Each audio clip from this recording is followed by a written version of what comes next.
you know how those personal injury commercials? Yeah. Like if such and such has happened to you, you call this number, we'll get you financial compensation. I seen one where it said, if you've been using a hair straightening product and you have uterine cancer, then call this number. Dang.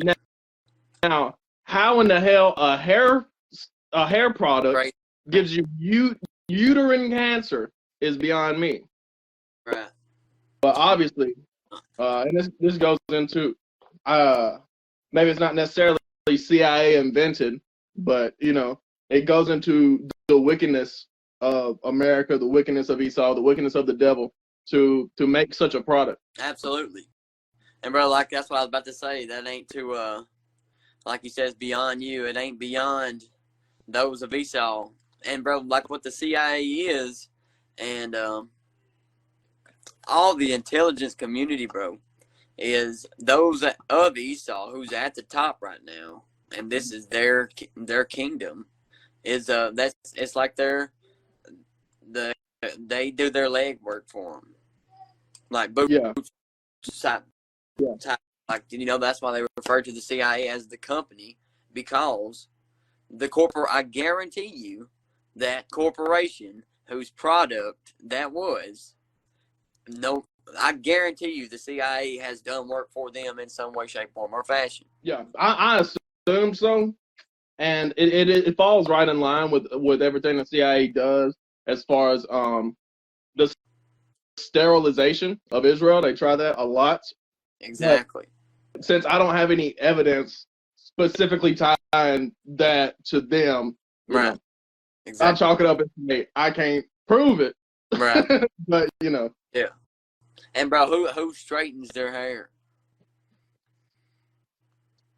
Black women. Exactly.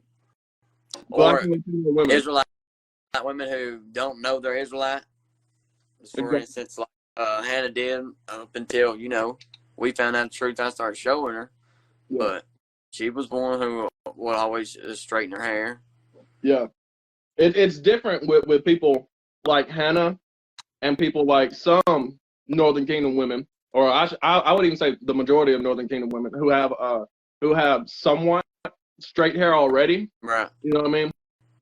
Whereas people who have woolly hair, which that's some Northern Kingdom, but it's mostly Southern Kingdom, where they're trying to appeal to this idea of white supremacy. It's burned into their brain that white is right, that white is beautiful, meaning the lighter skin complexion is beautiful and a straighter hair is beautiful.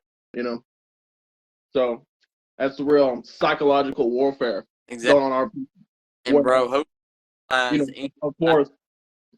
Go ahead.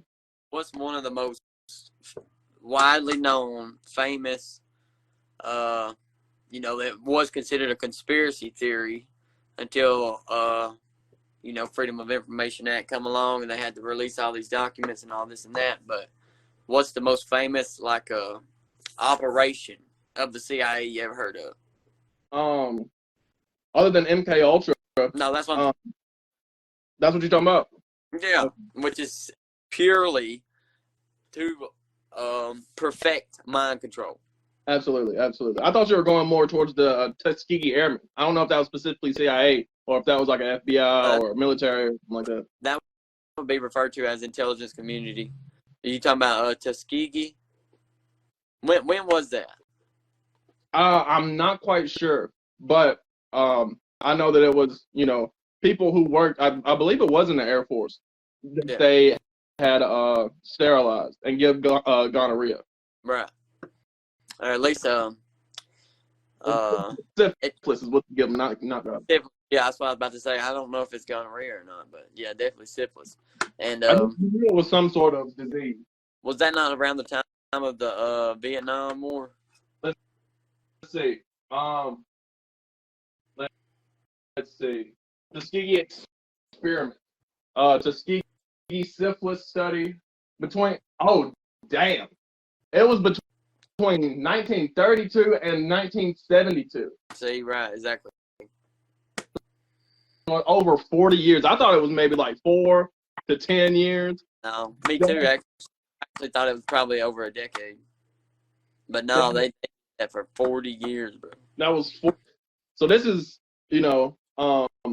like you have this man, say you have a man in the Air Force, right? He just had a baby back home, right? Yeah. And, he's got to go to Tuskegee to serve out his term or whatever. And then he gets sterilized from that point. And then his son grows up, follows in his dad's footsteps because obviously he didn't know that his dad was given syphilis by these devils. Right. So now he's in the Air Force too. He said, I'm going to be like my dad. He goes to the same base and he gets sterilized too. Yeah. That's insane. Chances are it's before he has a chance to have a child. Yeah. Yes. Yep. Bloodline over me. That's wild, man. Right. But yeah, from the days, from the early days of FDR to Richard Nixon. Exactly. That's how long this shit lasted. Exactly, bro. That encompasses the Great Depression, World War II, mm-hmm. space race, Vietnam War, all the way up until Watergate. And oh man, mind-boggling. I didn't know it was that long. Right. And like I said, it started before the Great Depression. No. And lasted right in the middle at the beginning of it, I should say. Great Depression started in 1929. So this was that's right. The early Great Depression. I was thinking of like 33 whenever they had to like reset the Federal Reserve. That was probably one of the measures that they took during the Great Depression too. Yeah. Exactly.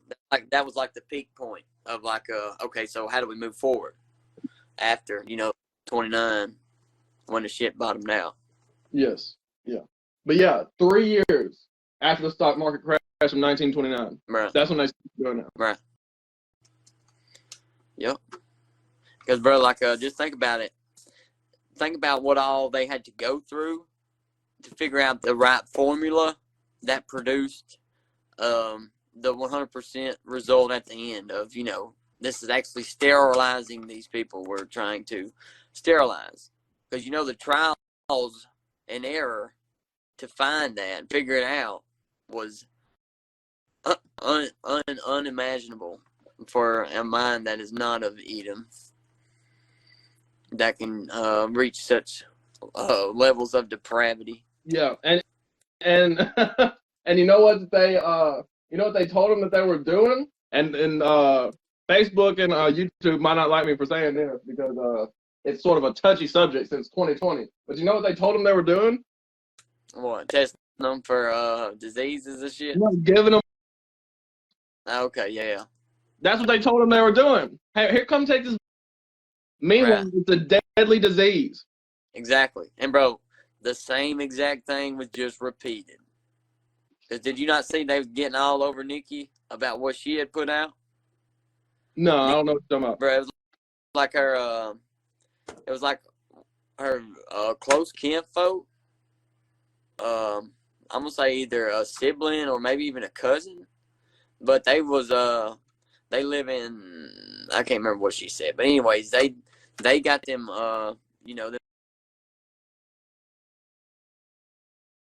it made whoever it was she was talking about, either it was them or their spouse, something. But anyways, it made their balls swell so big, and then after they figured out that problem, got that fixed, they were sterile. And this was somebody she knew, like knew. And that's why she was saying that she wouldn't, take them shots because she didn't trust them. Who, Nicki Minaj? Yeah. And bro, a couple years ago, wasn't it? I'm not sure. Might be. I feel like it was a couple years ago. I feel like I heard that then. But But yeah, there was plenty of prominent black celebrities who, when the was rolling out, like Ice Cube, for example, he said that he didn't want to take it because of situations like the Tuskegee experiment. Exactly, bro. This has been it's hard for me to trust the American medical system. Exactly. They did this type of shit before. Exactly.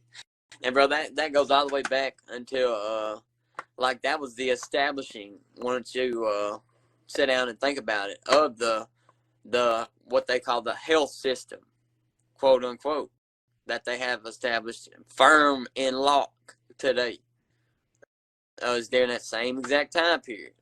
Yeah. And like I always say, bro, they definitely care about your health, but they do not want you healthy. No.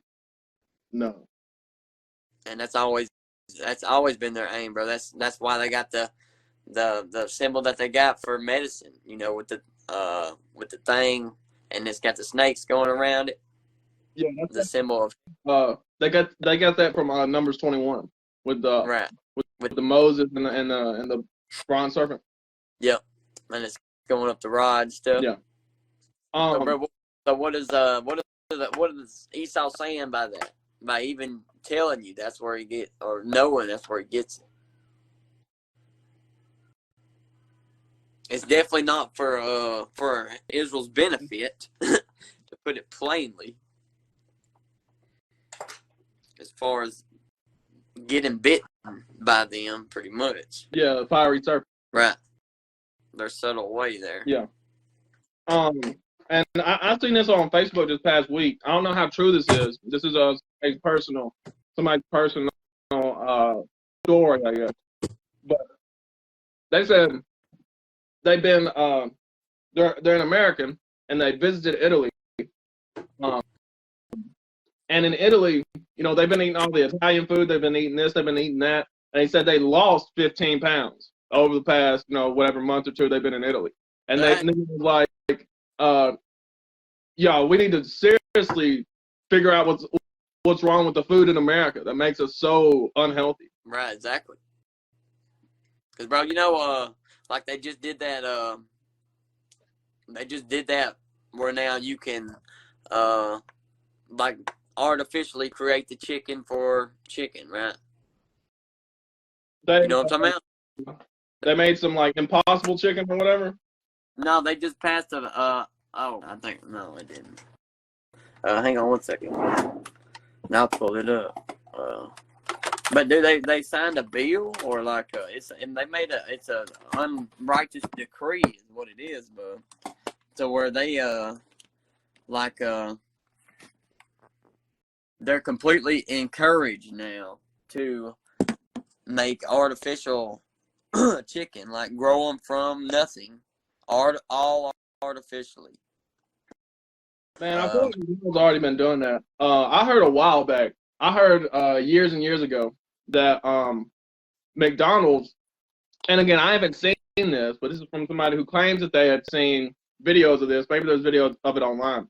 But McDonald's specific chicken farms, they produce chickens that don't have like eyes or beaks or anything you wouldn't want to eat off the chicken. Right. You know what I mean? They just like pump them full of the whatever nutrient paste that they want them to eat, and then just grow them. You know what I mean? Right, and just grow the perfect, chicken meat to serve. You see what I'm saying? Exactly. That's what I heard. I haven't seen that footage, but I wouldn't put it past. I'd be willing to bet this. If they ain't already figured that out and got that long in process, I guarantee you somebody's working on that right now. Yeah. What you're saying. If not, completely overseeing that operation, perfecting whatever it's going to take to make what you just said their reality, to where they can grow a giant nugget. Mm-hmm.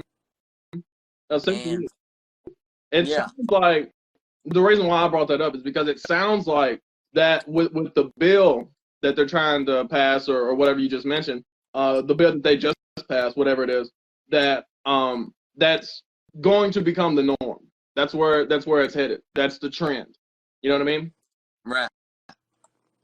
Yeah, that's where I was going with this. Once I pull it up and show you. Yeah. Artificial chicken.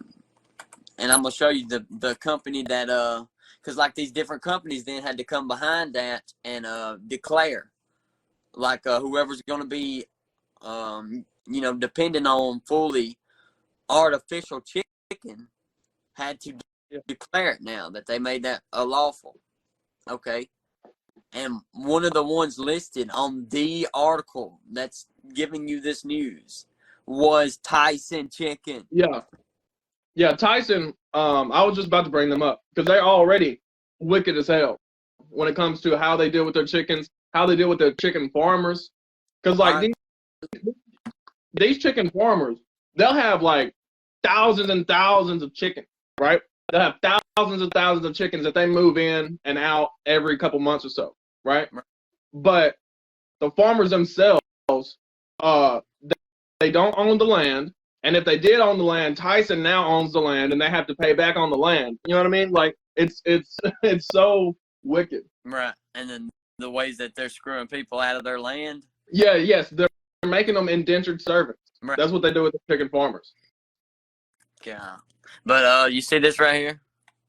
Hang on. Yeah, this was June 21st. This is 23rd. But, like, it was just at the end of last month, okay? Right. All right. And then this one right here is same, June 22nd. U.S. approves first lab-grown chicken meat from cultivated cells. That's the one I was going to show you that I was seeing. Yeah, June 21st was exactly a month ago. Right. And this is from the 22nd. U.S. approves its first lab-grown meat chicken made by 2 California companies. All right, let's see. Okay, this is right here. A chicken dish using meat grown from animal cells by California company Good Meat. All right, so that's what that right there is. Is you some fake chicken. All ready to roll. Okay. Let's see. All right. In the article, for the first time, U.S. regulators on Wednesday approved the sale of chicken made from animal cells, allowing 2 California companies to offer lab-grown, in quotation marks, meat to the nation's restaurant tables and eventually supermarket shelves. The U.S. Agriculture Department gave the green light to Upside Foods and Good Meat, which had been racing to be the first in the nation to sell meat that doesn't come from slaughtered animals, what's now being referred to as cell-cultivated or cultured meat as it emerges from the laboratory and arrives on dinner plates. All right, the move launches a new era of meat production aimed at eliminating harm to animals and drastically reducing the environmental effects of grazing, growing feed for animals, and animal waste. What they don't say in that article is they want to eliminate, not harm to, but animals out of the process. Because how else are you going to eliminate, what did I just say? How else are you going to drastically reduce the environmental effects of grazing, growing feed for animals, and animal waste, which is animal shit. They want meat that is not from animals. Exactly, but what has to happen to the animals? The animals can't just stay and then end up growing in population and then helping with the grazing or growing food for them. So they're basically saying we're trying to get rid of animals. Well, say they want to cut down on factory farming, and some people may hear and say, "What's wrong with that?" Factory farming is of the devil. You know, naturally, we're all supposed to have our own food to grow. We're all supposed to have our own crops. We're all supposed to have our own animals, our own land. That's how it naturally is supposed to be. Factory farming is the devil. But I will say this though. In years and years time, maybe 10 years, 15 years, people are going to be wondering why there's like a rise in stomach cancer. People are going to be wondering why these kids are born with more birth defects. It's because y'all been eating this. This isn't impossible because impossible meat is from plants. Y'all are eating this lab-grown food. Exactly.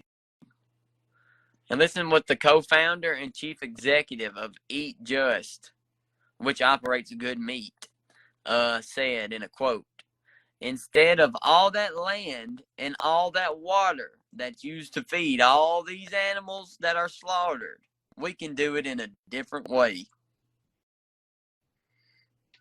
So it's strictly about feeding them and watering them. He said instead of all that land and all that water used to feed all these animals to just get slaughtered. Well, gee, I wonder why. Bob wants his filet mignon, 6 sharp. Yeah, they gonna they gonna feed all the poor people this fake food and then keep all the real food to themselves. Exactly. But look, that's the gall of Esau is damn near unimaginable in itself. Because look at what he's saying in that quote. Instead of all that land and all that water that's used to feed all these animals that are slaughtered, we can do it in a different way. He is bitching either about losing the land and water or the fact that he gives them the land and all that water just for them to be slaughtered. Yeah. Now where's all that land and water going? Right. Exactly. Because they're not going to give people land. That's not going to happen. They're going to get that land for themselves. And bro, if they were not planning on eliminating animals, then the fact that they're growing the meat, that means these animals are going to have all the more land and water because they're going to be left to themselves and grow and multiply. You know, they're not going to be slaughtered constantly. But so that's going to take up more land and more water. Yeah. I see what you're saying. And like it really does go back to that it's gotten out at this point, and a lot of people know, some people don't know, but how this meat is cultivated that you buy at the grocery store or whatever is through factory farming, and factory farming is evil, it's wicked. But these chickens, for example, these cows, they can't live out in the wild. They just exactly domesticated animals that have been always raised up, and sheep are the same way, similar. They can't live out in the wild. They're not wild animals anymore. Like dogs are domesticated by people not to eat, but to be a companion, right? They can't live out in the wild with wolves. They will die. Right. Straight up. So the best life for these type of animals, whether it be, the sheep, the chickens, the cows, is to live with people. That's the best way to go about it. That's the best life that they will have, is on someone's individual farm, right? Not in a factory, obviously, but like I said, they can't live out in the wild. They just won't. They won't live. They will die in mass numbers. Right. But so yeah, getting rid of real meat is not the solution here. Absolutely. And like you said, the gall of Esau just to suggest such a thing. Right. And bro, or even to think up of a thought, because he will never come out and say it, but to even think that he can do away with animals but still reap the benefits of those animals, and this is the way that he puts himself in the position of the Most High. Yeah. It's just insanity. And like you said, the gall of Esau, right? The pride of him, like what the scriptures say. To think of, factory farming is a problem, right? The pollution caused by these factory farms is a problem. What's the solution? And instead of thinking, people should have more land, individuals should have more land where that they can grow their own animals, grow their own crops. And instead of going there, his mind goes to let's create animals in a lab. Let's create meat in a lab. You know what I mean? It's just the wickedness that is ingrained within him. Is hilarious. I'm talking about jumps to it, boy. Mm-hmm.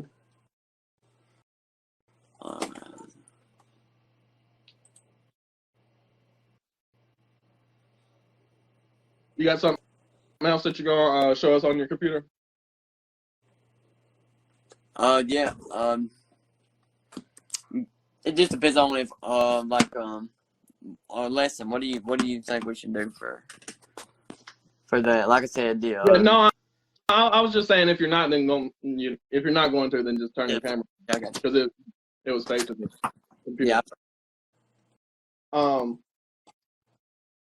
But no, if you want to continue with the CIA stuff, we could always go back to that because to be brought out on that. I don't know if you finished the lesson that you had planned on that, but if not, we can go into something different.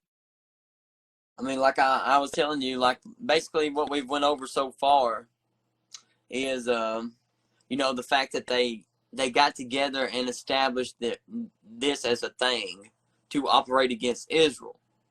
Okay, this core group that's within the government, that's holders of secrets, and how that they operate then in the blackmail with certain secrets, as far as what we went over last week, and how all that operation works, and how they what's it called when you compromise, how that whole operation of compromising friend or foe works within Esau's empire that is established in Babylon here. And as of right now, it still stretches out to the Europe and the other families of Esau, not on this part of the world, but that same ones, bro, the same MI5 and the Jewish Mossad, all of that is tied in. The CIA, the MI5, which is the CIA of Britain and of England. I thought it was MI6. Huh? It's MI5, and then you have MI6, which is a offshoot of that, which is a quadrant that specializes in something. Remember we went over that about specialties and the different intelligence agencies based off specialties, and then the special task forces and subdivisions that all branch off of that. But yeah, that's what MI6 is. It's kind of like SEAL Team 6. That'd be a good comparison. Yeah, or like the FBI and the CIA and the DOD, right? Kind of all stem from the same thing but branched out. Right, and the NSA, bro, the national, what is it? The National Security Association, maybe. National, like that.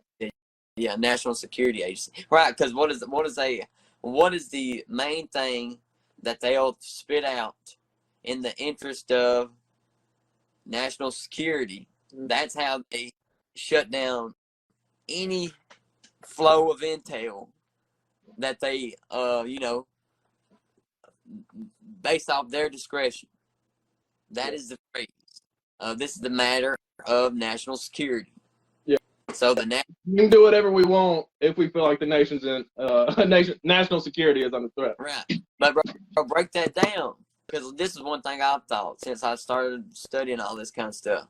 And like I said, I could flip this around, like I talked about all these books.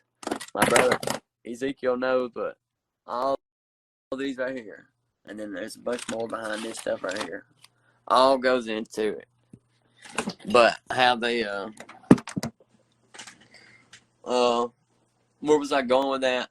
About whenever I looked into it, about what national security, like, just think about that and break it all the way down. What is that?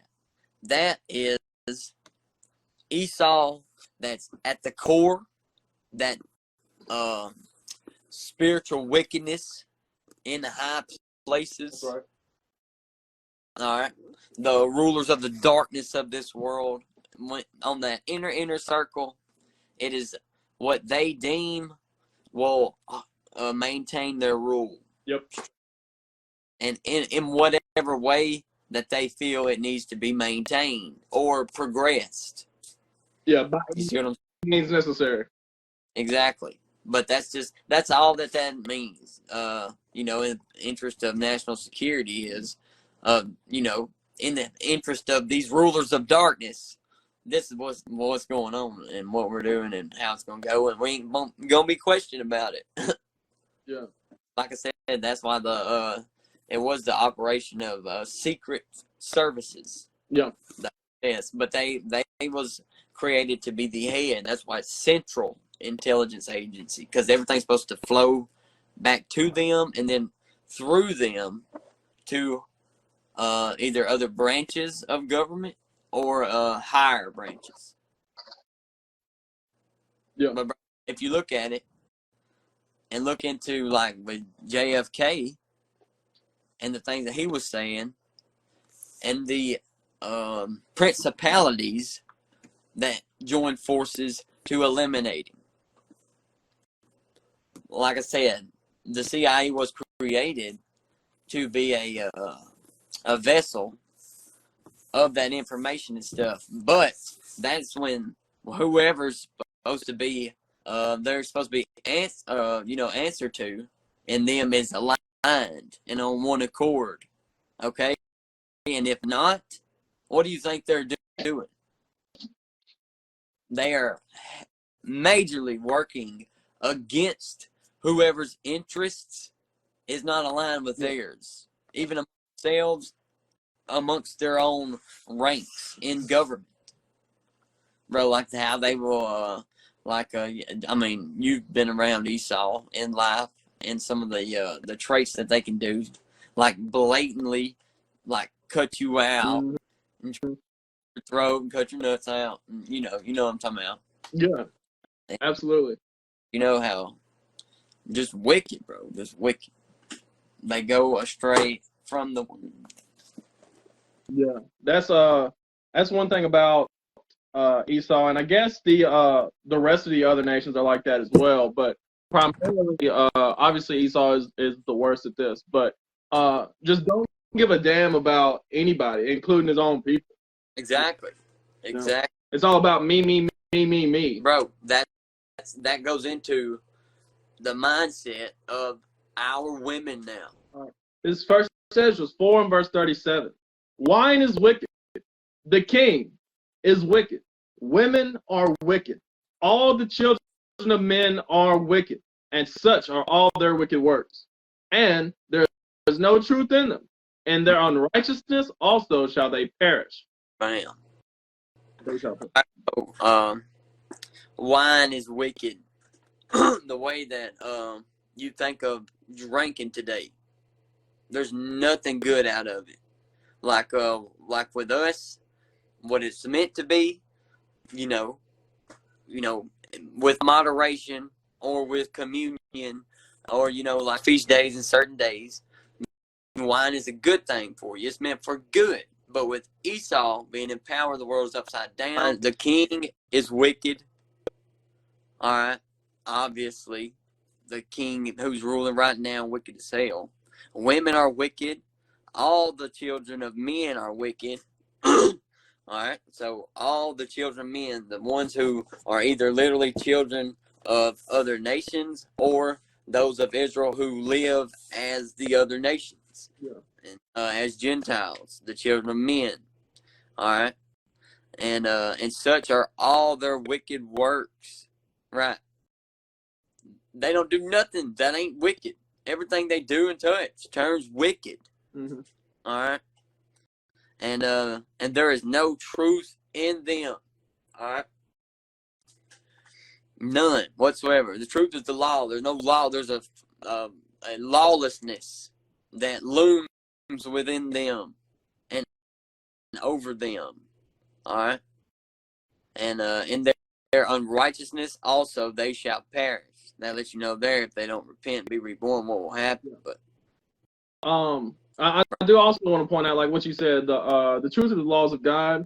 Here in Psalm 119, verse 142, it says, "Thy righteousness is an everlasting righteousness, and thy law is the truth." Right. So we see that God's laws are the truth, like just like you mentioned, and it says all men, all women, wine, the king, whatever you want to say, everything's wicked.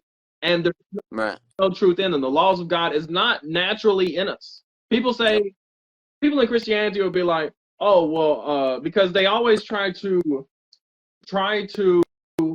prove God without using the Bible because they hate the Bible. And so Exactly. they philosophize about God and you just know what's right and wrong with it. No, you don't. No, you don't. Nobody out here who will know to keep the Sabbath day if they don't read the scriptures. Right. Not a single individual. Everyone is wicked. Yep. There's no law within you. There's no righteousness within you. You need the Bible. You need the truth. And that's what Zerubbabel is saying here if you read the context of the chapter. You need the truth to understand righteousness, to understand wisdom. Without it, you're wicked. Yep. And also, it even says in that foolishness is bound in the heart of a child. That's right. But what is that, Proverbs? Yeah, that's in Proverbs. Yeah. So children are born foolish. That's our children. Their children go astray from the womb. That's right. So that covers all of them. Children have to be instructed, like people say, either born good or born like you're talking about. That's not the case at all. Nope. And you see whenever you read the prophets that the Israelites, even God's chosen people, who was born without the laws, as in their parents never taught them the law, they grew up in wickedness, they grew up in sin, they're the most wicked of all. First Ezra 4 and verse 38.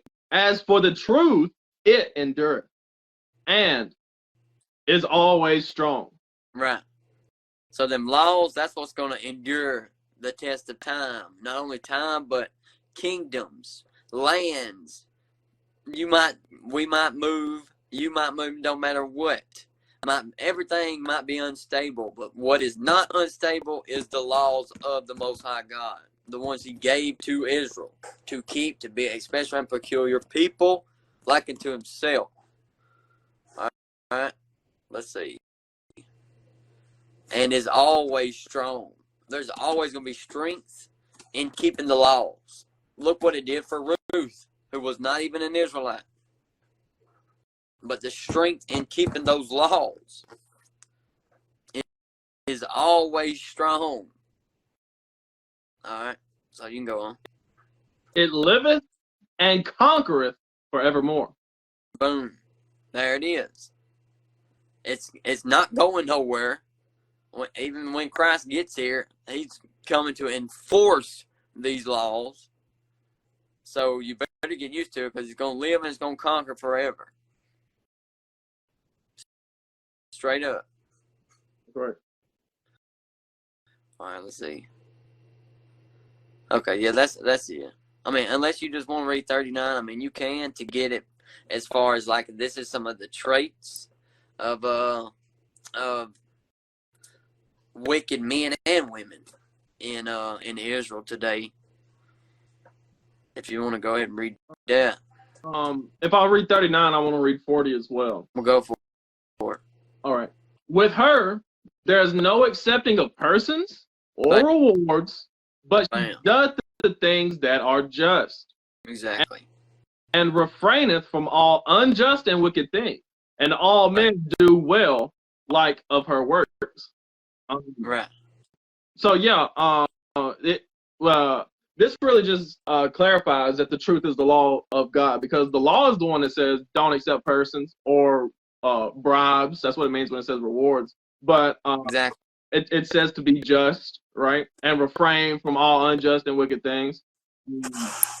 And once you keep the law, is another scripture in Proverbs that says, when your ways please the Lord, even your enemies will be at peace with you.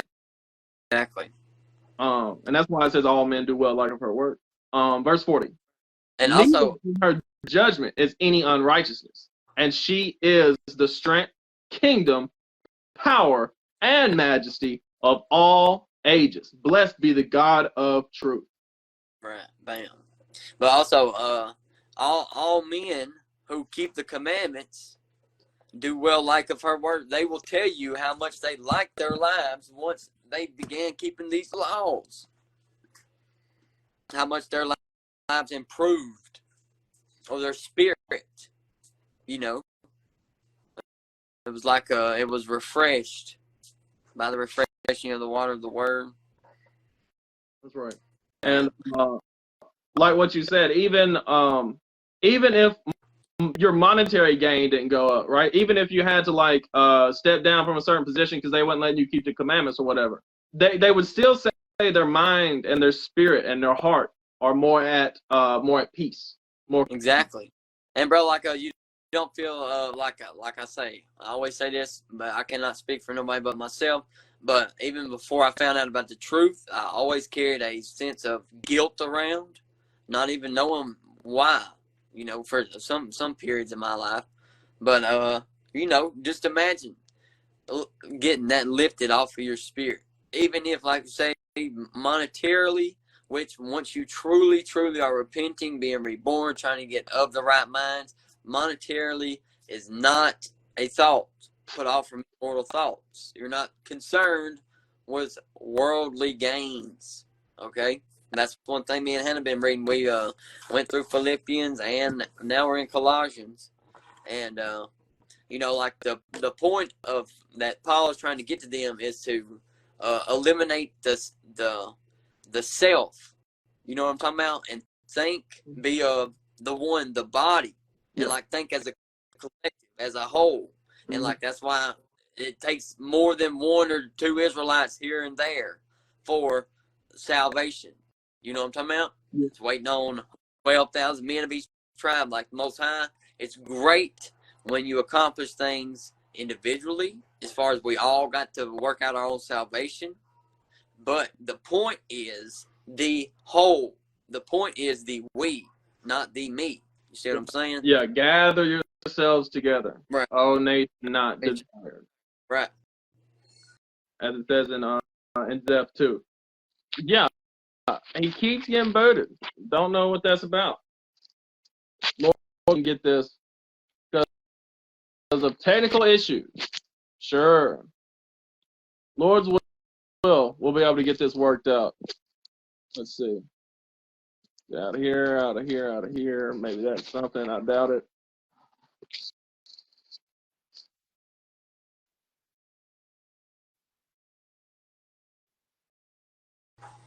Yeah. Tooted and booted. Skin, huh? I said tooted and booted. All right. Yeah. It told, like, I tried to add you immediately after you left, and it said couldn't add you because of technical issues. All right. There you go. It's blatant. Yeah. And like it did, I turn my Wi-Fi on, it's still with keywords here. Yeah. What do we say? The minute they booted me, it was something that cut.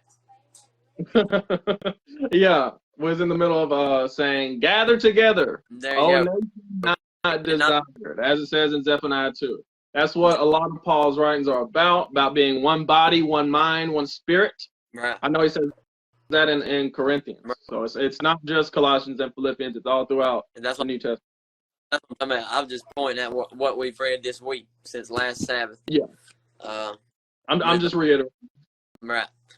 But it starts with him, and like he walks you through Acts, and then it starts with Romans, you know, where he sends letters to Israel in the different, you know, parts of the world, where it's pretty much, you know, it's the same thing reiterated in a different way, you know, in a better way that they could grasp it on this side or this part of the world than maybe over here, and this language better than this, you know what I'm saying?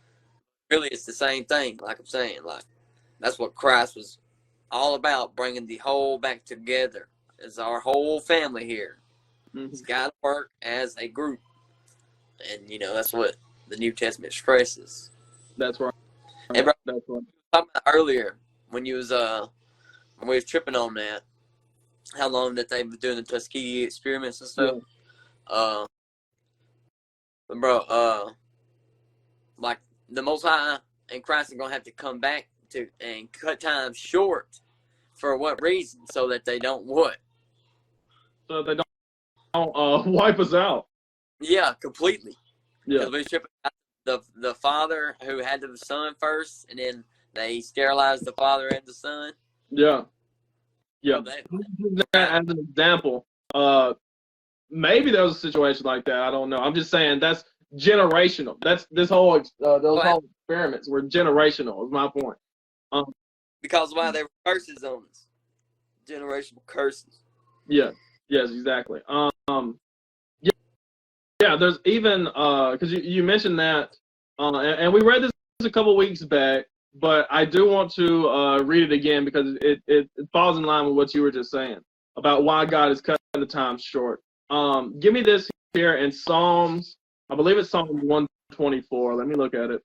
All right. I want to go to Psalms 124. Yeah, Psalm 124. We can start with verse 1. All right. The book of Psalms, chapter 124, verse 1. If it had not been the Lord who was on our side, now may Israel say, if it had not been the Lord who was on our side when men rose up against us, then they had swallowed us up quick when their wrath was kindled against us. Then the waters had overwhelmed us. The stream had gone over our soul. Then the proud waters had gone over our soul. So when it's talking about waters, this ain't talking about, you at the beach and the waves is coming. Right. It's not talking about the tide coming in. This is talking about proud people, waves of proud nations coming against the Israelites. That's what this is talking about. And that's why he said, if the Lord was not on our side, we would have been wiped out. Right. There's another scripture in Malachi 3 and verse 6 where it says, the Lord changes not. Therefore, the sons of Jacob are not consumed. Right, exactly. Because if God would have cast away his people, God forbid, but if he would have, then we would have been gone a long time ago. That's right. And the same thing is touched on in Revelation 11. Because that's what me and Hannah was precepting. Starting with Colossians chapter 2 and then read verse 8 and then go from there. In Revelation 11, specifically, what you talking about? Verse 10, where it's beware lest any man spoil you through philosophy and vain deceit. That Colossians 2 and 8. All right, beware lest any man spoil you through philosophy and vain deceit, after the tradition of men, after the rudiments of the world, and not after Christ. All right, starting the first precept I got wrote down would be Jeremiah 10, 1 through 5, talking about Kribba. All right, and then Revelation 11 and 10 just tells you, where that started and how that got where it got to. And they that dwell upon the earth shall rejoice over them and make merry, and shall send gifts one to another, because these two prophets tormented them that dwelt on the earth. Yeah. And how that philosophy, that vain deceit, that tradition of men after the rudiments of the world actually began. Why it's the last thing you should be wanting to even show any attention to, as far as like acknowledgement to. Not just actually, God forbid, actually partake in some type of celebrating this event, which was our downfall. That's literally celebrating our most recent demise, destruction, fall from grace. Yeah, 100%. The celebration of of them conquering us. Exactly. Like you said, it's a celebration of our downfall. That's what that is. What they were celebrating, they were rejoicing over the fact that they come back with their kingdoms, put us in colonization and slavery. And it absolutely. talks about, it says in verse 2, but the court which is without the temple leave out, measuring it not, for it is given unto the Gentiles, and the holy city shall they tread under foot 42 months. And I will give power unto my 2 witnesses, and they shall prophesy 1,260 days, clothed in sackcloth. these are the two olive trees and two candlesticks standing before the God of the earth. And olive tree there goes into the olive branch that's in the American seal, that's in his talon. And then he's got the arrows, 13 arrows, representing Esau, the 13th tribe, fake Jews, all that kind of stuff. And the olive branch, though, that's in its 1 foot, got 12 leaves on it, which is obviously Israel. You know what I'm talking about on the back of a dollar bill? Yeah, let me pull one out. I know the seal that you're talking about. Right. You got the great seals, what they call that one, showing that they are Egypt, spiritually Egypt. And then they got their American seal, showing that they are Greek and Rome and Esau. No, it's actually 13 leaves on the olive branch. Okay. But still representing us. Yeah, I thought it was 13 on either side. 13 leaves and 13 arrows. Yeah. That's why I was tripping. I was like, 12? I didn't know it was 12. Right, 13. So that's what it's going to be for. But anyways, it's because they was prophesying against them. And if any man will hurt them, fire proceedeth out of their mouth and devoureth their enemies. And if any man will hurt them, he must in this manner be killed. And dude, this is another thing that I bet you most Israel today does not meditate on. Is what I was telling Hannah earlier.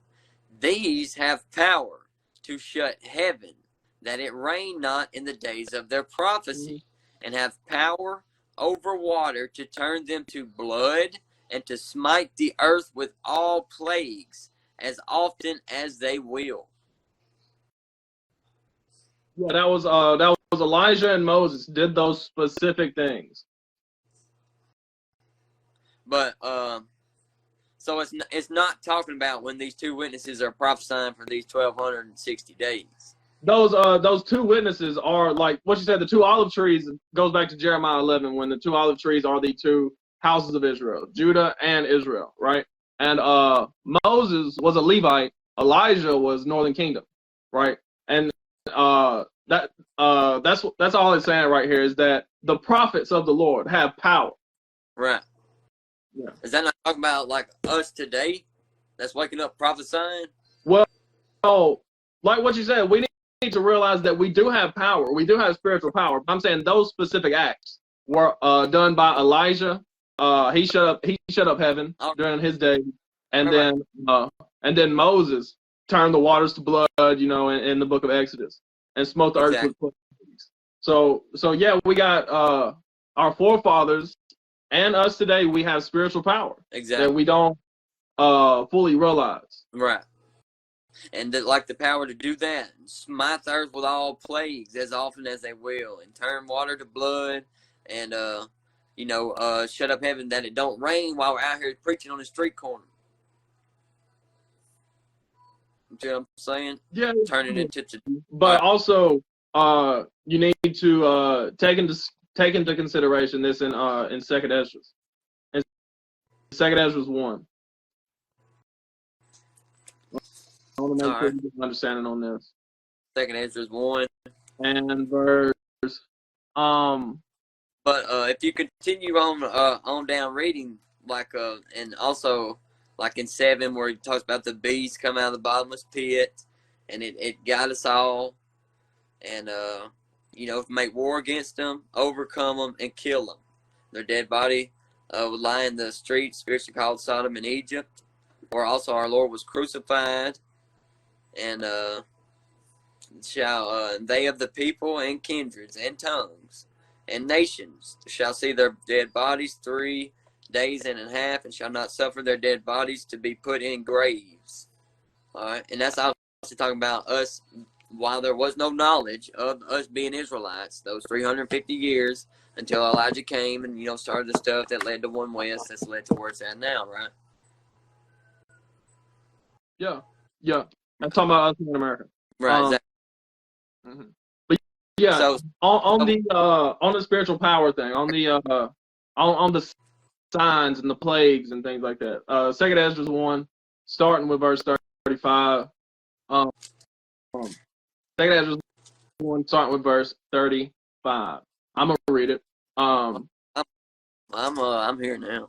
Okay. All right. Verse 35, 2 Ezra chapter 1. Your houses will I give to a people that shall come, which not having heard of me, yet shall believe me, to whom I have shewed no signs, yet they shall do that I have commanded them. Right. That's why nobody appearing to us now. Right. So I got you.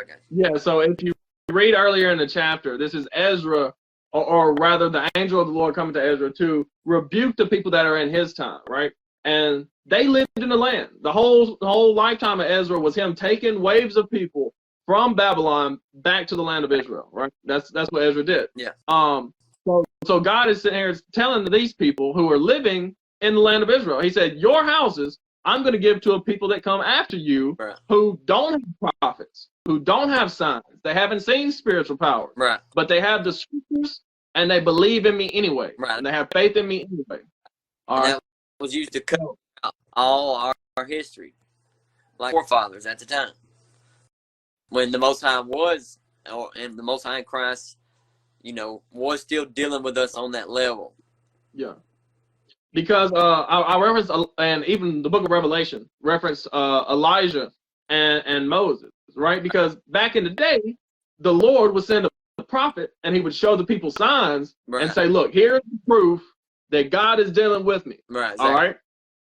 But this specifically states that there will be a people come who don't have that proof. Exactly. But believe on God anyway. Right. All right. Keep reading.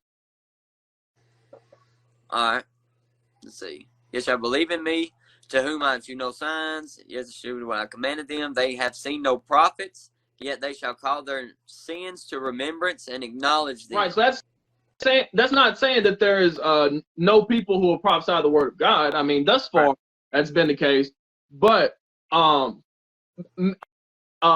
they've seen no prophets, as in the Lord has not come down and talked to anybody and said, go and say this and that. Right. And if you meet somebody who said, oh, the Lord came to me and told you need to run away, because God is not dealing with them. All right. This is prophecy that there would be this generation where God is specifically not dealing with anybody on that level that he was with, say, like Elijah and Moses. Right. All right. Because you could say, well, this is the people of the New Testament. No. Because Christ came to the people and showed them all sorts of signs. Exactly. Even the disciples had spiritual power to show people signs. Right? Even on up to, say, Geronimo. An angel visited Geronimo and told him, hey, go and fight against the Mexicans and their bullets won't hurt you. Exactly. And so he went up there and none of the bullets killed him. Exactly. Right? They didn't even hurt him. Even if they hit him, they didn't hurt him. Right. And you had people like Nat Turner, and it was a little earlier than Geronimo, who had visions from the Lord, and he delivered slaves from the plantations. Right. So this is talking about up to today, because Geronimo lived till the 1900s. All right. Exactly. Sitting Bull, he's the one who prophesied that there would be a victory and at a Little Bighorn. Right. Yeah. And then, of course, afterward, the devils that Esau are, they couldn't accept the defeat. They come and they murdered the women and the children at Wounded Knee. But the point is, these were prophets of the people, even in modern times, who received signs and visions. But up to today, it's not so. Right. We're that generation that is talking about right here. All right. Was he like that? Got that started up there in the northeast of America? How do you think he's seen it? What do you mean? What are you talking about? You think he realized what was like who we was? Who? And was able to. You talking about what was his name? Like pretty sure it was Elijah. Are you talking about the guy who eventually founded the One West? I guess so. It's where we started. It's like I've heard you talk about it before, and obviously I've heard IUIC talk about it. but not just too much detail. But you know about how that the truth started around that era, around the late '60s, Yeah. and then it's where it's at now. Oh yeah, so that was Eber Ben-Yamin. People called him Abba Bivens. I don't call him Abba Bivens because Christ said don't call people Abba, Father. Yeah. But Eber Ben-Yamin was his name was his Hebrew. He's the one who, and again, I'm just getting this from IURC's video, The History of the Truth, right? And even they'll tell you in that video, the truth goes back as far as black people knowing that they're Israelites goes back to like slavery days, and even before then, obviously in West Africa and parts of Europe and things like that. But and individually, the Northern Kingdom, knowing that we're Israelites as far as Native Americans, American Indians, knowing who the Israelites are, they know that they're Israelites, but they didn't never come together until Eber Ben-Yamin. Originally, he was with a group of, I believe it was called the Commandment Keepers of Ethiopian Jews or whatever. But African Americans, so-called African Americans, black people in New York who were keeping the commandments of God, but under Jewish, Talmudic, Torah type situations where they don't believe in Christ, right? And Eber Ben-Yamin is the one who read the Bible, read the King James Version, and said, "Oh, Jesus is black. We need to accept Jesus. Jesus is not a lie. He is the Messiah. We need to accept Jesus." Right? And so that's what Eber Ben-Yamin brought to him. They kicked him out because they were wicked, and from there he started preaching the gospel. He went around to so-called Indian reservations, right? Realized that these are the same people, right? That blacks and Indians are the same people. Blacks and Latinos are the same people, right? And he's the one who founded the One West. Was Eber Ben-Yamin, and that was in the '60s. Thereabout. He didn't found One West. His students found One West. But even like one of his students, Yaquab, is what he became to be known as. He said that he didn't learn the truth from Eber Ben-Yamin. He heard the truth from some mysterious stranger that he met in a bar, and he looked for that stranger, and he went out the bar trying to find the stranger that talked to him, and that's where he ran into Eber Ben-Yamin, right? So it was Yaquam's belief that that man was no man, that he was an angel of God, right? So you could even say mid 1900, you still had people being visited by the Lord and seeing signs. You can make that claim, right? I usually just go with the Geronimo claim because I once you start talking about the truth started with an angel visiting somebody, then that's when people say, "Oh, see, y'all wicked, y'all cult." You know what I'm saying? Y'all believe this and that. So I try to leave the whole hearsay about Yaquab out of it. Instead, I'll just turn to what people know about Geronimo. You know what I'm saying? Because everybody knows Geronimo. Right. Yeah, for sure. Yeah. I want to get on that whole spiel, but you brought it out of me. Read verse 37 so we can get back to the thought. I take to witness the grace of the people to come, whose little ones rejoice in gladness, and though they have not seen me with bodily eyes, yet in spirit they believe the thing that I say. That right there. So we can stop that there, and you can get back to what you were saying. But my point is that we are that generation who don't see any signs, who have not received visions from the Lord, as far as not received prophets to show us anything from the Lord, but we believe anyway because we have the scriptures and we have faith. Right. And our like Christ said, "My sheep will hear my voice, and the Spirit identify with the Spirit." That's like I always refer to, like with me and you, like no matter, and it's kind of sort of unique to us, and it's all praise. The Most High chose us and put us in the position we're in right now. But the way that we just heard it and immediately we knew this is it. Like, we've been searching. Both of us was on our own little paths too, individually. You know what I mean? Mm-hmm. And then you show me this, and it's like we converged. Like, this is it. Like we didn't even feel the need to look no more. this. We knew we found it, and yeah, that's one way where ain't nobody ever tell me as far as like that prophecy of Christ saying that, as far as his sheep will hear his voice and our spirit identified with the spirit. If you wasn't no Israelite, there's no way that you would even be willing to hear the truth, much less try to live it. That's right. And as we said earlier, God's laws are the truth. So as soon as I heard God's laws, I said, yeah, that's the truth. That's what the scripture said to do. That's what we need to do. Yeah. And once you have that that clear spring water, you don't want to go back to drinking that smoky tap water no more. At all. At all, bro. But the other verse I had wrote down is Sirach 42:13. Right. And I like I said, I should have thought about it earlier, and I would have prepared more of a lesson. But man, it just really, I was just sitting thinking, and it was chapping me, and knew that something needed to be spoke. Okay. Sirach 42 and verse 13. Yeah. All right. The book of Sirach, or Ecclesiasticus, in the Apocrypha, chapter 42 and verse 13. For from garments cometh a moth, and from women wickedness. From wickedness. Exactly. All right, so let's see. 42 and 13. Bam. From garments cometh a moth. All right. And Genesis 3 and 6 is obviously that precept where the original disobedience came into play, was through Eve. Yeah. Point blank, period. All right. Let's see. We keep on going. All right. Verse 14.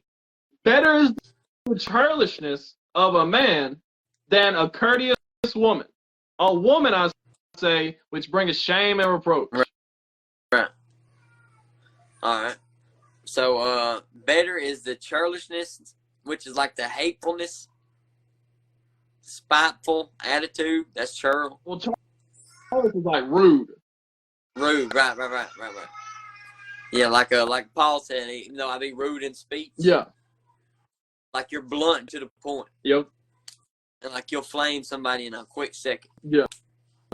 And because it says the churlishness of a man, you brought up a great point with Paul about how he is rude in speech but not in knowledge, right? A man, especially a righteous man, may rebuke you sharply, but it's out of righteousness. Exactly. But then it's out of that's better. Yeah, that's better than a courteous woman, because if a woman's being courteous to you, she wants something from you, and she's trying to go about it in a sneaky way, and she, you know what I mean? Manipulative, and she's looking to please you, but why? Yeah, like what's this about? Right. Yeah. So, with shame and reproach.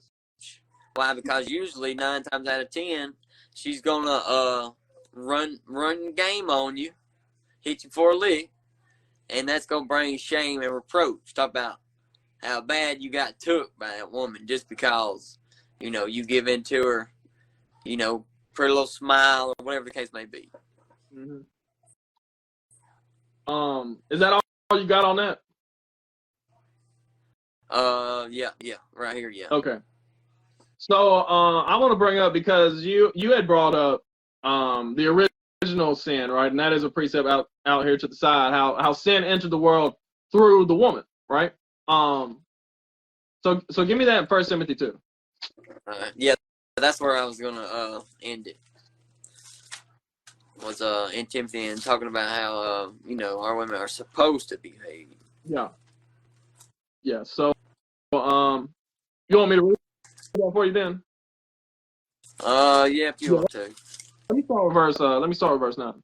In like manner also, that women adorn themselves in modest apparel. Right.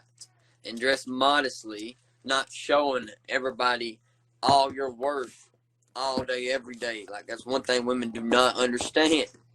What a woman is worth to a man, her husband. It's her goods, the way that, of course, it's not we don't take our sisters in lust, but that definitely cherries on top the situation, so to speak. Definitely not.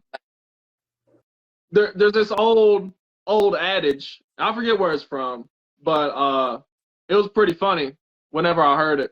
But it's also true. How I believe it was in the story, or how the story goes, or whatever, is that a mother told her daughter, "You're sitting on a gold mine," right? Talking about the coochie is worth way more than most anything else. And that's why, if you go back to the original story that we was reading in 1 Ezra 4, everybody was debating what's the strongest thing. And obviously Zerubbabel come through with saying, okay, women are stronger than everything else y'all just mentioned, but the truth is even more powerful than women.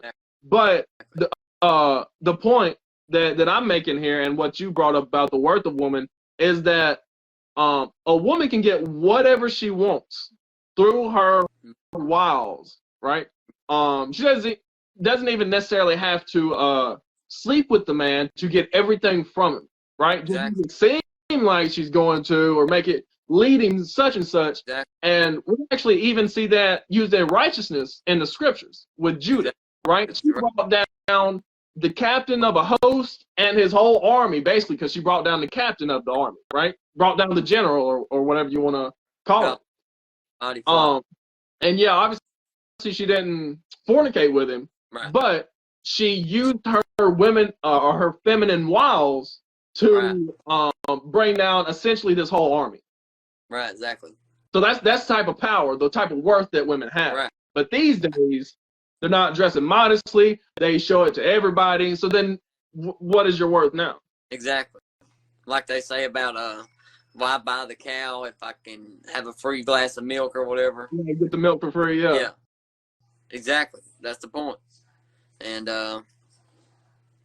yeah, so dress in modest apparel. You know, obviously, like a woman is supposed to dress in what was made for a woman. A man shall not wear that which pertaineth to a woman. If you know what a man ain't supposed to put on, then you know what a woman is supposed to put on. Period. I don't care what nobody says. That's what it is. Not to mention the facts that it goes into for the Levites, which priests were only men. They made breeches for them. And if you're from the South, ain't no arguing what breeches are. Right. So we ain't even got to bring that up. All you got to do is use your common sense to know what a man ain't supposed to put on that pertains to a woman. Yeah. All right. Yeah. So obviously, even I don't mean to cut you off or anything like that, but even modest apparel itself will let you know, oh, okay, that's not jeans, that's not tight jeans, that's not pants, that's not modest for a woman. All right. Modest apparel for a woman would be a dress. Exactly. That's common sense. It's not what they know that these days because we've been so brainwashed, right, and our brains are backwards. The world is upside down. So right. I don't understand that now. But you also got to put into effect a dress that is what's referred to as a hooker dress, or one so you can barely sit down. Mm-hmm. Is not modest. That's right. You're not supposed to be. Yeah, okay, you got a dress on, but you look like a whore. You see your tits. You see every even dimple in your butt. Like, there's nothing about that modest. So, you can't cheat the law. All right. You want to go on? Yeah. With shamefacedness and sobriety. Bam. Be shamefacedness, which means not put yourself on the same level as men, you know, looking up in their eyes certain ways, or, you know, just certain ways. A woman knows how to maintain herself around the presence of men, to where it lets them know just by her demeanor and her conversation, her act is that she's the weaker vessel. You know what I mean? Yeah. Shamefacedness literally means ashamed to show your face to a man, or ashamed to get in the face of a man, right? Women ain't like that these days. Right. They'll get up in your face for no reason, be right up in here yelling at you. And they do that to their mates. Yeah. Much less random. Mm-hmm. All right. Obviously, variety, sober. All right. Yeah, all these women today, they trying to get drunk, they trying to get high, they trying to pop pills. They not only that, but they're not sober in doctrine. Exactly. Going to and fro, every which way. Astrology, every time, because like I told you, sometimes I'll be on Facebook just to cultivate my feed, make sure there ain't nothing wicked in it, right? Because I friend everybody on Facebook because I want the word to get out. Right. But I see posts, man. 97% of the posts that women make on Facebook are astrology. Right. About stars and this and that. Yes, about Pisces, you a Sagittarius, you a Virgo. Don't nobody care about that, man. Right. A Libra, and they use these old terms that if they wasn't so into that wickedness, they would be completely foreign to what even is that. Still, most people have to look it up anyway. Like, bro, it's confusion straight up. And I made a video on it a while back, one of the first YouTube videos that I made here in the past couple of years. And it's how astrology is witchcraft. The scripture talks about don't be an observer of times. Right. That's all astrology is about, reading the stars. My birthday is in such and such month, so that means I'm like, get up out of here with that foolishness. Exactly. Not sober in doctrine. Anyway, I'll continue with this. Not with broided hair or gold or pearls or costly array. Right. But it would be like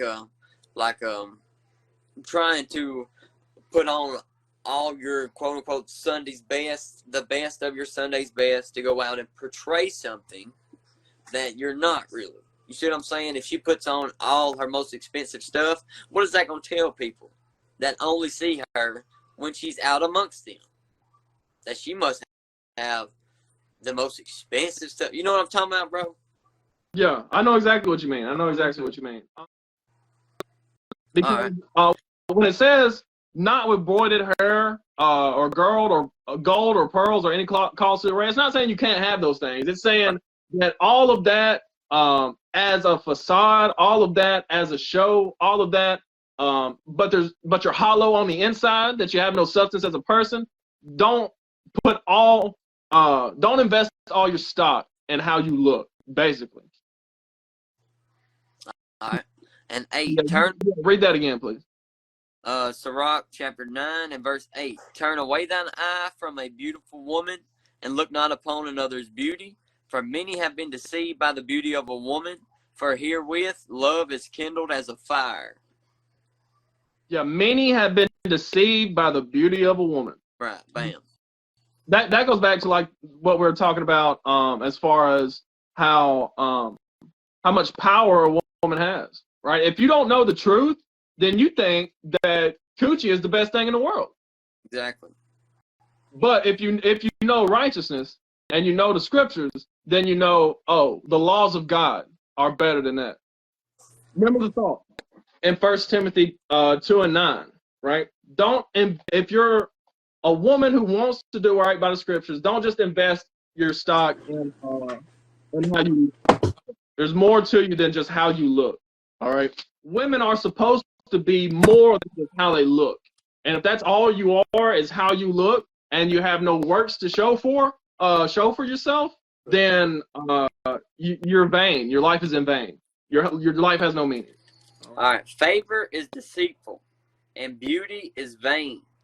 But a woman that feareth the Lord, she shall be praised. Right there. So beauty is vain, meaning there's no value in it. All right. It said favor is deceitful. Right. So if she looks favorable, or she's doing you favors, whatever the case may be, that's deceitful. Right. That goes back to what we read in Sirach about a churlish man is better than a courteous woman. She's doing those favors for you to deceive you. Yeah. All right. But a woman that fears God, she's going to receive praise. All right, read. All right. Give her of the fruit of her hands, and let her own works praise her in the gates. Right, so she'll have some actions to show for herself, to prove that she's a good woman. Exactly. Right? You can't look at somebody and see that they're all dressed to the nines and think that's how she's supposed to be. Right. All right. So I'll go back to 1 Timothy 2. I'll pick up with verse 10. Right. All right. But which becometh woman professing godliness with good works. Right. And with women professing godliness. Right. So that's the point there. To profess what godliness is. Yeah. All right. With good works. Obviously, we just read about a woman that's beautiful, but can also still be righteous. Right. Just watch their works. And this is saying, dress modestly with shamefacedness, knowing your role and your place and being in it and being joyful therein. All right. And sobriety, obviously, sober, to edify. Just period. To set that example. All right. Not, and also sober in doctrines as well. Not with broided hair or like dressed up to the nines in a facade to portray something you are not, but which becometh women professing godliness with good works. All right. So this is women. This is the behavior of a woman who is repenting, being reborn, that is trying to produce fruit with her hands in good works. It becomes her to profess godliness. Yeah. All right. You want me to keep going? Yeah. Verse 11. Let the woman learn in silence with all subjection. Right. Bam. That goes into them being knowing their roles and also,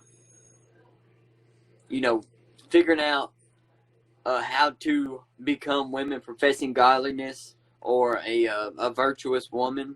That's got to come from somewhere. And it comes from her learning in silence with all subjection to a man. That's right. And it got so bad in Corinth, right? In 1 Corinthians, that Paul said, I don't even want women to speak in the churches. Exactly. What they're going to do is gossip and spread rumors and lies and be busybodies. I don't even want them to speak in the churches. Right. So, because they've already told back in Sirach that don't keep company with women. And like I was saying a while ago, don't dwell in the midst of women. Yeah.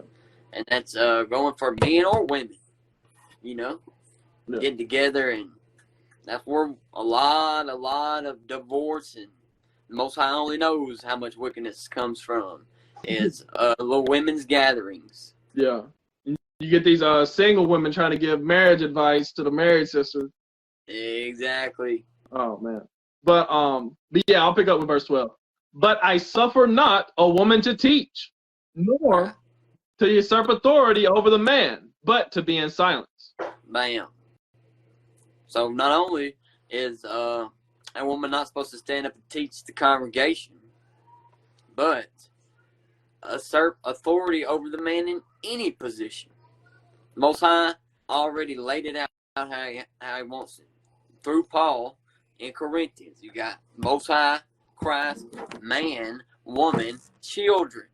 And it is for the woman to teach the sons. But once they're men, it's a different story. Yeah. Different story. So you telling me that I gotta get away from a woman pastor? Absolutely.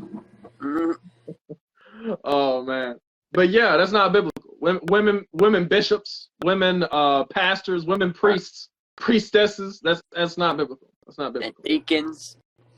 Yeah. I've heard of women being deacons. Women deacons. Yeah. Yeah. So that's why you don't see no women on here teaching with us, right? We've had Brother Malachi on. We've even had Michael. He ain't teach, but he's read for me before, right? So we've had obviously you're on here every week. I'm on here every week. We have men on here teaching the scriptures. That's how it's supposed to be, right? If we did have a sister on, it would be a situation where maybe she was asking questions or she had something that she wanted to bring to the forefront or whatever, but she wouldn't be on here preaching because that's not right. All right. At least not to the congregation. Obviously, like what you said with the children, women can teach the children. Women can even, teach younger women, things like that. But not usurping authority over the congregation. Right. Verse 13. For Adam was first formed, then Eve. Right. And Adam was not deceived, but the woman being deceived was in the transgression. Right. Exactly. So they was able to instill the willingness to be disobedient through Eve, not Adam. That's the weaker vessel for a reason. That's why Satan was able to get in that way through the weaker vessel, because he wasn't going to be able to get in through Adam. Yeah, that's right. Before Eve was ever even formed, Adam was given a commandment to eat from the tree of life. Don't go near the tree of the knowledge of good and evil, right? And Adam, before Eve came along, he was not in transgression, right? But exactly. Satan saw a weak link in the chain, so to speak. He saw a way in. And that's the same formula that Satan is still using to this day if he can. What they say about the old dog and not having new tricks. He's going to try to get the family, right? Adam and Eve were a married couple. They were a family. He will try to get to the family through the woman. Exactly. Every time. Why? Because it's the weaker vessel. Yeah. He's got a better opening. Yeah.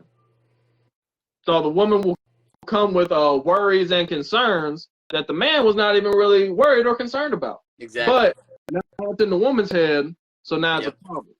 Dude, what did they say? The devil's in the details.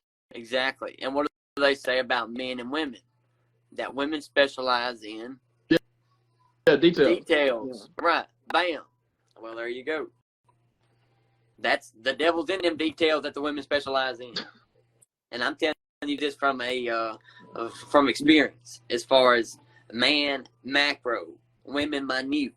Yeah. When it comes to where their mind goes whenever you're going through situations, problem solving, whatever the case may be. Like without a doubt, bro, that's not just cliches or sayings. That is the truth. Yeah. Definitely in our situation. Yeah. Absolutely. So I'm gonna finish this out with verse 15 right here. Notwithstanding, she shall be saved in childbearing if they continue in faith and charity and holiness with sobriety. So we ended off on the qualities that a woman can have. Faith. It starts with faith, and charity would be the good works, showing love to one another, right?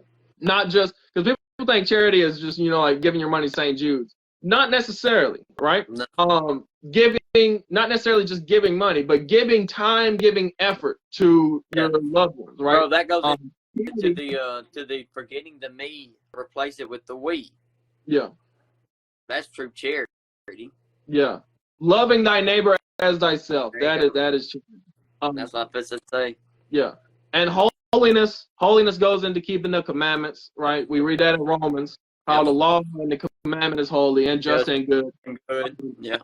And then it also mentions sobriety again, right? Because sobriety is not just on the one hand as far as like drugs and alcohol, but sobriety is also with the doctrine. Absolutely. That's the way, one of the main ways that Satan tries to get to the family is through the doctrines that women may bring. Absolutely. Especially with today.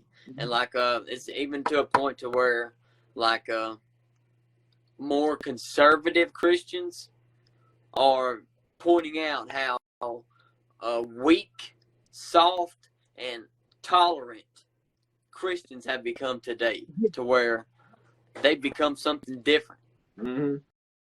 to where they are allowing things to be amongst them in the church blatantly against the Bible that they're there to read and to study and worship, whatever.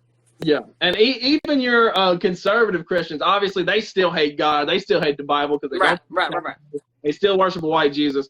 But even they see like the gay stuff, and they're like, "We ain't about all that." And the Transformers and all this, and just accept, be tolerate. Oh man.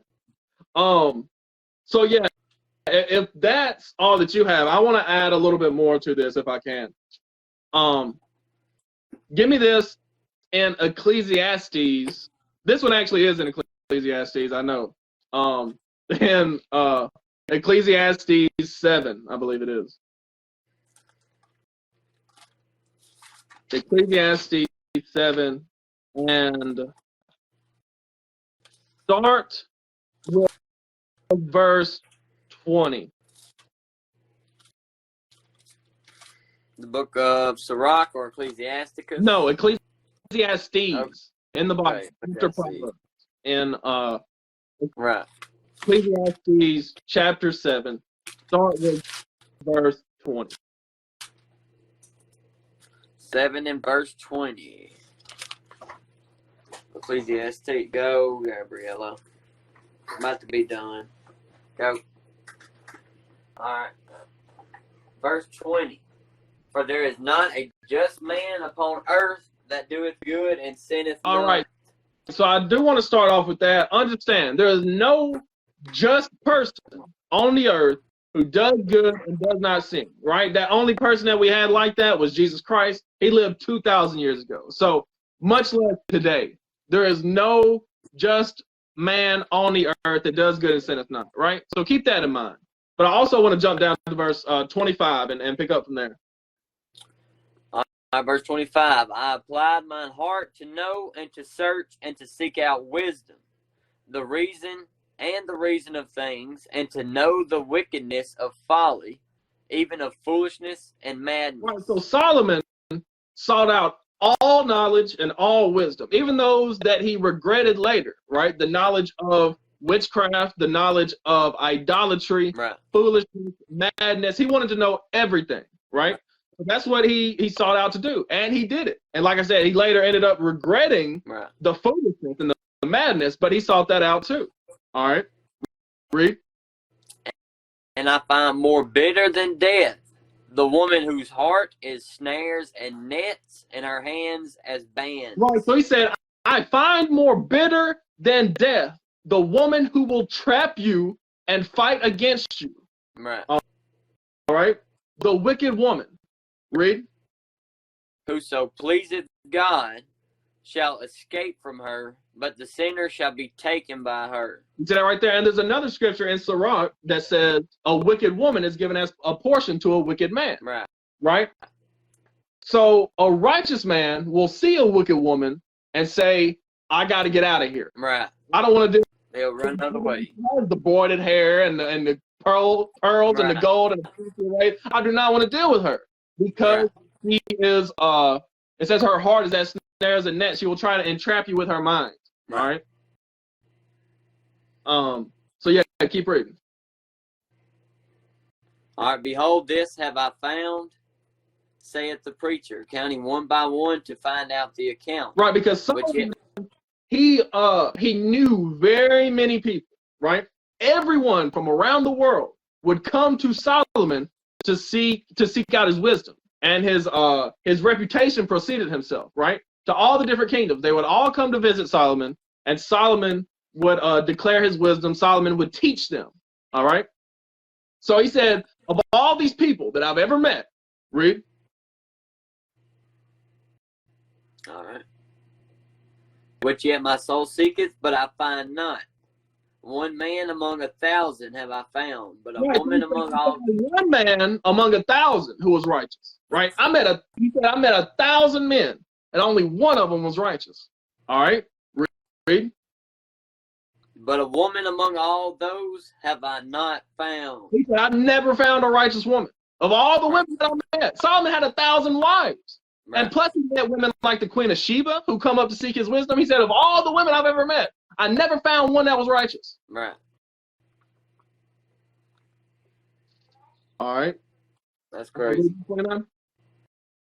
Read 29? Yeah. All right, lo, this only have I found, that God hath made man upright, but they have sought out many inventions. Right. Going all the way back to Genesis 3, about how Eve sought out a means of basically worshiping the devil. I'll put it out there like that. Right. Perhaps not literally, but at least figuratively, right? She eat of the knowledge of the tree of good and evil, right? Right.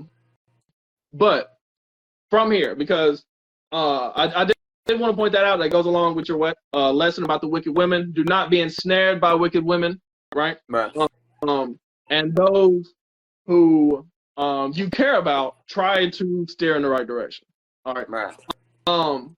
So from there, I want to go back to the point that I had brought up earlier about the hair product that causes uterine cancer. All right. Right. And it all stems back to I want you to get Wisdom of Solomon 13 for me. Start with verse 1. But it all stems back to not loving yourself. That's the reason why you would use those certain products. It all stems back to the white supremacist ideal of beauty, which is that white is right, and Right. you have to have perfectly straight hair to be beautiful, right? That's not biblical. That's not godly. All right. This is what you got to understand about beauty from God. Wisdom of Solomon 13. All right. What verse? Start with 1.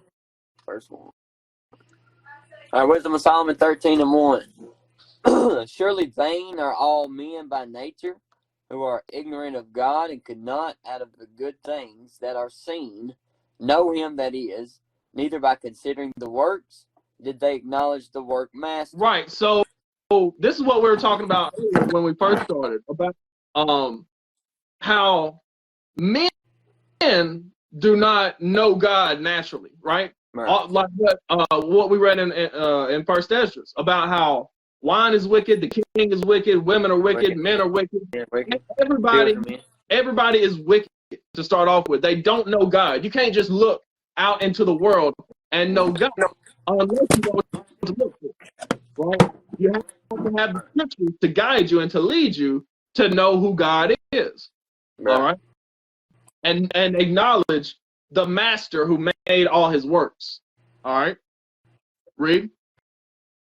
But deemed either fire or wind, or the swift air, or the circle of the stars, or the violent water, or the lights of heaven to be the gods which govern the world. Right, we see this with the Northern Kingdom Israelites before Esau got here, that most of the Northern Kingdom Israelites was worshiping everything, right? Everything. And it didn't start with the Northern Kingdom Israelites. They picked that up from like the Assyrians and things like that, but still worshiping everything as a god, right? As all right, read.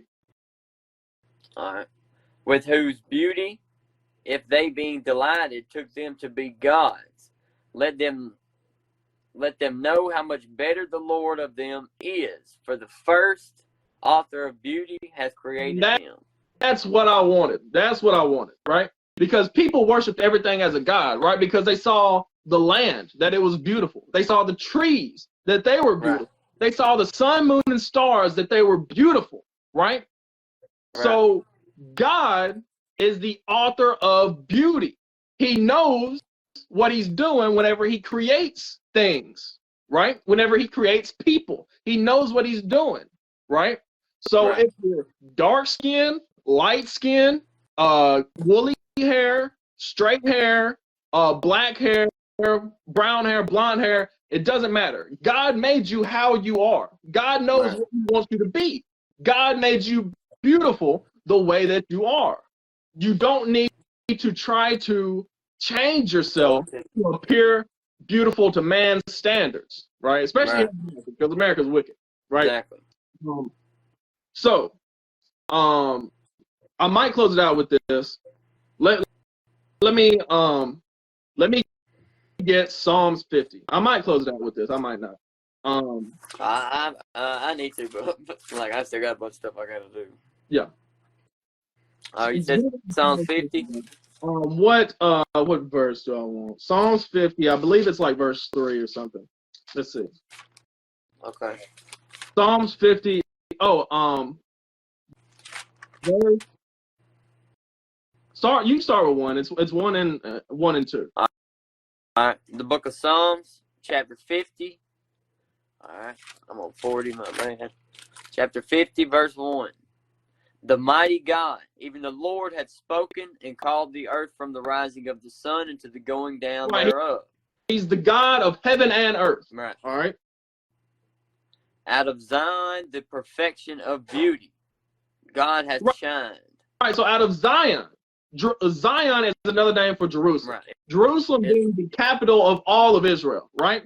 The perfection of beauty. God said the Israelites are the perfection of beauty. Right. The most beautiful people on the world.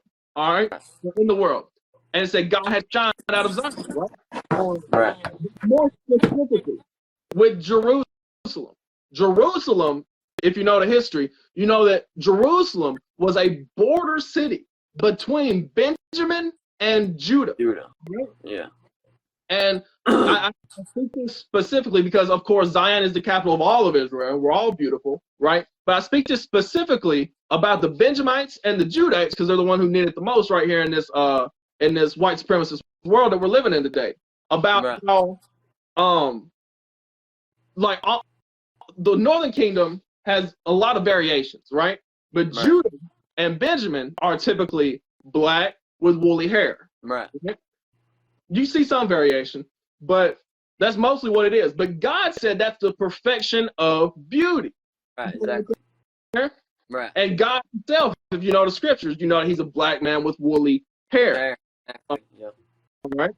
So I just want to put that in the minds of the people that these hair products that they got the black women on today, they're killing you. They're killing your uterus, they're giving you cancer, they're making you sterile. Right. All right. Literally. Yeah. Quite literally. So meditate on that. Meditate on how Zion is the perfection of beauty. God is the author of beauty. He made us to be how we are. You see what I'm saying? And even I myself, I'm not gonna like go to the tanning bed because I want to be a lot darker. I know that God made me the way that I am. If I work out in the sun and get darker, hey, all praise to the Most High. Or if I work inside and get lighter, either way, all praises to the Most High. Because God made me the way that I am. You see what I'm saying? And for everyone, especially Southern Kingdom, need to realize that, need to understand that in this white supremacist world. Absolutely. But not only that in this white supremacist world, but within Israel. Oh, yeah. Absolutely. That God made us, he is the author of beauty. He made us the way that we are for a reason. Exactly. But bro, not just that, but also putting this into the equation as far as that Zion, or particularly that border town between Benjamin and Judah, that is beauty perfected. So therefore, those of us, or those that are within Israel or the Israelite community, that still have that stigma of looking at us that aren't that perfection of beauty as lesser than, or there's no way that they could possibly be Israel whenever they're, you see what I'm saying? Yeah, I see what you're saying, but I think it's more pressing because that's a very minute problem that maybe me and you have, but like, the world as a whole, I'm trying to address that issue. Right. But yeah, truly. But that's beauty. That's saying that is what beautiful perfected is. Like, it does not get no more beautiful. That's right. It's been tinkered with. The Most High's tried it all, and this is perfection. Yeah, exactly. So they definitely should keep that in mind. Yeah, even if you don't know the scriptures and you just know history, you know that the first man was a black man with woolly hair, right? And the Bible calls him Adam, right? Right. He was made in the image of God. Right. So that is the perfection of beauty. Everything else, all the genetic diversity came later. Right. You know what I'm saying? All the lighter skin, all the different hair textures, all the different skin colors, all that came later. Later on, yeah. But yeah, we can close it out now with Matthew 26. But yeah, I just wanted to get that point across because I seen that commercial this past week. Like, damn, that's wicked and evil as hell. Right. To make a hair product that gives you uterine cancer, right? I didn't think it was possible. But bro, think about the level of that, bro. They knew exactly that Israel would fight over getting those. Mm-hmm. So that's where Esau is on the playing field right now. Is they know they've got us so destroyed, they can make a product that furthers our own self-hatred, mm-hmm. that also sterilizes us and murders us, gives us cancer. Yeah, man, and we falling right into their hands because it's a product that you're paying them for. Exactly, that you pay them for to further your own insecurities and self-hatred. Exactly. That also kills you in many other ways than spiritually. It physically kills you. Exactly. But see, this may be a story for another time, but this goes into the illusion of freedom, right? Because we think that we can choose to do whatever we want to do, right? But then you have to lead the country. Yeah. Well, yeah. Not only that, but I mean, like, they specifically made this product and said, we're not going to force it on them. Right. We're going to brainwash them into thinking they need it, and they're going to pay us their hard-earned money for it.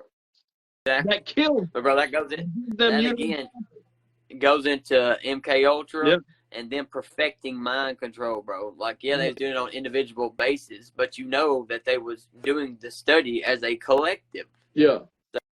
And absolutely, man. And Esau, he looking at Moab in the way that Moab is like authoritarian over there, and he's like, y'all got the game all wrong. Right. You got to make them think they're free, while also brainwashing them to be exactly the way you want them to be. Exactly. Because, see, look, Esau knows he's destroyed us, and Moab is not that wicked one. Right. You see what I'm saying? Yeah. And also, obviously, there's some Israelites in China, and we've talked about that before, as far as like the Uyghurs and the Tibetans and South China, whatever. But it's mostly Moab that they're ruling over. So they're not going to like try to destroy their own people the way that Esau has destroyed the Israelites. Exactly.